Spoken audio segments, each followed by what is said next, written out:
लोग तो हम 24 घंटे के पॉलिटिकल वर्कर हैं। हमारी सबकी पार्टियों में असहमति है और असहमति किसी स्वस्थ लोकतंत्र की पहली शर्त के लिए उसने अपना सर्वस्व समर्पित कर दिया। कांग्रेस में सम्मिलित हुए, कांग्रेस में सबसे ऊपर के दायित्व पर चुने गए। चुने जाने के बाद में साथियों की तरफ से बिल्कुल ठीक है। उसके बाद इलेक्टेड गांधी जी के कहने पर उस इलेक्टेड प्रेसिडेंट ने अपनी प्रेसिडेंसी भी छोड़ दी। देखा कि जो कुछ चल रहा है उससे स्वतंत्रता शायद नहीं मिल पाएगी। हम सुनते थे कि सच्चाई, ईमानदारी और कड़ी मेहनत, यही तीन मूल तत्व हैं सफलता के। मुझे लगता है कि इसका स्पष्ट उदाहरण अगर देखना हो, 100% सच्चाई, 100% ईमानदारी और 100% मेहनत हमारे नेता है। हम लोग वंदे मातरम का 150वां जयंती मना रहे हैं। वंदे मातरम मुझे लगता है स्वतंत्रता आंदोलन का पहला ऐसा हम उद्घोष था जिसमें सभी स्वतंत्रता सेनानियों ने जान दी। हमारे आंदोलन में कितने आंदोलनकारी उन्होंने अपना सर्वस्व बलिदान कर दिया था वंदे मातरम के बाद। और अगर उसके बाद में आज कोई उद्घोष माना जाएगा तो वो है जय हिंद। अभी बताया जा रहा था हमारी सेनाओं के बारे में, हमारे सुरक्षा बलों के बारे में। आप देखिए जरा, जो हमारे नेताजी ने जय हिंद का उद्घोष दिया वो आज भी हमारी सेनाओं का, आज भी हमारे सुरक्षा बलों का, आज भी हमारे प्रशासन में किसी को ग्रीट किया जाता है तो किसके साथ किया जाता है? ये परिचायक बन गया है हमारे स्वाभिमान का, ये परिचायक बन गया है हमारी शक्ति का। ऐसे नेताजी, उनको किसी भी न्याय की आवश्यकता नहीं है, मेरा मानना है।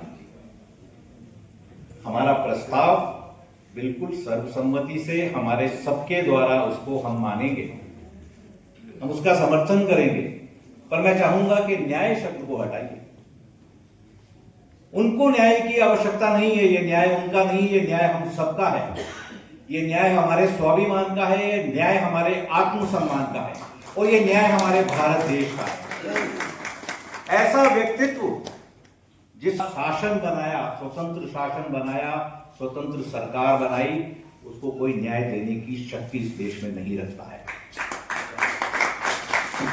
उनके प्रत्येक अवशेष यहां आने चाहिए। उनके प्रत्येक जितने भी हमारे सबके लिए प्रेरणा स्रोत हैं वो सब यहां आने चाहिए। उन सबके साथ में हमारे जितने भी ऐसे प्रेरणा के स्रोत हैं वो सबके सब उनको उनका सम्मान मिलना चाहिए। न्याय की हमें आवश्यकता नहीं है।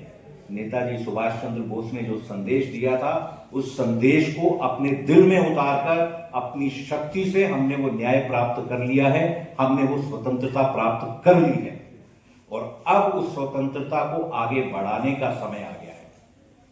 हम सब लोग आज यहां एकत्रित हुए हैं। मेरा अनुरोध है कि हम आज के इस प्रस्ताव का अनुमोदन तो करें ही करें, उस सबके साथ में आगे बढ़कर आज हमें जो अपने साथ में यहां से जय हिंद का उद्घोष करते हुए निकले, ऐसा मेरा आप सबसे अनुरोध है। जय हिंद। जय हिंद। हम सभी को यह सोचने में अवसर देता है कि हम आज के भारत को नेताजी के विचारों से कैसे जीवित रख सकते हैं। प्राकृतिक चिकित्सा से अपने आप को ठीक करना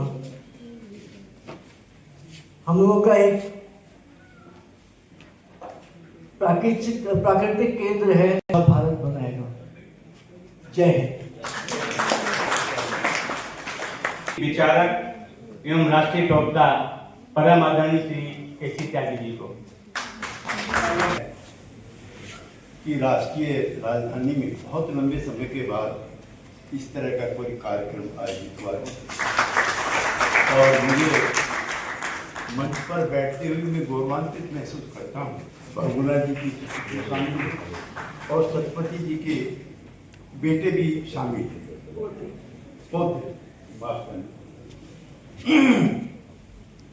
और मुझको ये भी सौभाग्य है कि नेताजी की जो फौज थी, आजाद हिंद फौज, उसके 3 जनरल थे। और जब ट्रायल चलता था लाल किले पर तो आवाज आती थी, गूंज आती थी कि लाल किले से आई आवाज सहगल ढिल्लो शाहनवाज। तो शाहनवाज जी, मैं मेरठ जिले का रहने वाला हूँ, वहाँ से लोकसभा की 2-3 बार